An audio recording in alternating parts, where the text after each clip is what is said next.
പ്രതീക്ഷയുള്ള ഒരു ദിവസമായിരുന്നു. ഗംഗാവലിയിൽ അർജുനു വേണ്ടിയുള്ള തെരച്ചിൽ ഇന്നത്തേക്ക് എന്തായാലും താൽക്കാലികമായി അവസാനിപ്പിച്ചിരിക്കുകയാണ്. ഒരു തെരച്ചിൽ ഡ്രഡ്ജർ ഉപയോഗിച്ചുള്ള പരിശോധനയിൽ ഒരു ലോറിയുടെ സ്റ്റിയറിംഗ് ക്യാബിനും ടയറുകളും നമ്മൾ ഇന്ന് പുഴയിൽ നിന്ന് പുറത്തെടുത്തിട്ടുണ്ട്. പക്ഷേ എന്നാൽ ഇവ അർജുന്റെ ലോറിയുടെ ഭാഗങ്ങളല്ല. നാളെ വീണ്ടും തെരച്ചിൽ പുനരാരംഭിക്കും. സാരംഗ് സുരേഷ് നമുക്കൊപ്പം വിവരങ്ങളുമായി ചേരുന്നുണ്ട്. സാരംഗ്, വലിയ പ്രതീക്ഷകളുണ്ടായിരുന്നു. അർജുന്റെ ലോറി കണ്ടെത്തുമെന്ന് നമ്മൾ പ്രതീക്ഷിച്ചിരുന്നതാണ്. പക്ഷേ പുറത്തെത്തിച്ച ലോറി അർജുന്റെ ലോറി അല്ല എന്ന് തിരിച്ചറിഞ്ഞിട്ടുണ്ട്. നാളത്തെ പരിശോധനയെക്കുറിച്ച് ഇന്ന് മാൽപ്പയൊക്കെ പറഞ്ഞ കാര്യങ്ങളെക്കുറിച്ച് പറയും.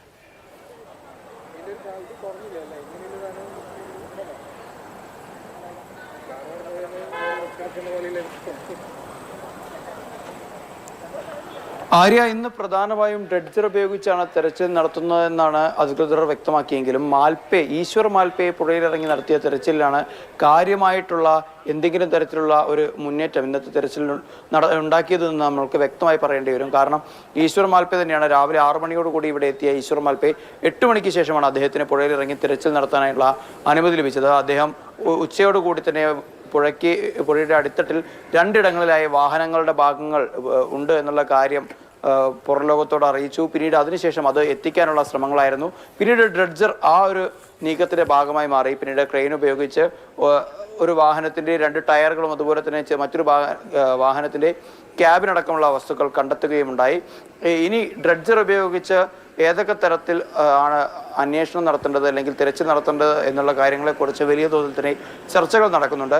അർജുന്റെ കുടുംബം ആവശ്യപ്പെടുന്നത് ഡ്രഡ്ജർ ഉപയോഗിച്ചുള്ള തെരച്ചിൽ പ്രധാനമായും നാവികസേന മാർക്ക് ചെയ്ത പ്രദേശങ്ങളെ ഉൾപ്പെടുത്തിക്കൊണ്ടാവണം. മറ്റുള്ള സ്ഥലങ്ങളിൽ നാമമാത്രമായ പരിശോധനകളുടെ ആവശ്യമാണുള്ളത്. കാരണം പ്രധാനമായും മോസ്റ്റ് അഡ്വാൻസ്ഡ് ടെക്നോളജി ഉപയോഗിച്ചുകൊണ്ടുള്ള പരിശോധനയുടെ ഭാഗമായിട്ടാണ് നാവികസേന 4 പ്രധാനപ്പെട്ട കേന്ദ്രങ്ങളിൽ മാർക്ക് ചെയ്തത്. അവിടെ നിന്ന് വാഹനത്തിൻ്റെ സിഗ്നൽ ലഭിച്ചു എന്നടക്കമുള്ള കാര്യങ്ങൾ നാവികസേനയുടെ ഭാഗത്തു നിന്നും വിവരങ്ങൾ പുറത്തു വന്നിരുന്നു. അപ്പോൾ ആ ഭാഗങ്ങൾ കേന്ദ്രീകരിച്ചുള്ള തിരച്ചിൽ. നാവികസേന അർജുന്റെ ലോറി ഉണ്ടാകുമെന്ന് പറഞ്ഞത് ലക്ഷ്മണന്റെ കട നിന്നിരുന്ന സ്ഥലത്തിന് അടുത്താണ്. അവിടെയല്ല ഇന്ന് പരിശോധന നടത്തിയത്. അർജുന്റെ കുടുംബമൊക്കെ ആദ്യം തന്നെ ഡ്രഡ്ജർ ഉപയോഗിച്ചുള്ള പരിശോധന ആ സ്പോട്ടിൽ, അതായത് നേവി ഐഡന്റിഫൈ ചെയ്ത സ്പോട്ടിൽ നടത്തണമെന്ന് പറഞ്ഞിരുന്നാലും നാളെ ആ ഭാഗത്തായിരിക്കും ഡ്രഡ്ജർ ഉപയോഗിച്ചുള്ള പരിശോധന നടക്കുക.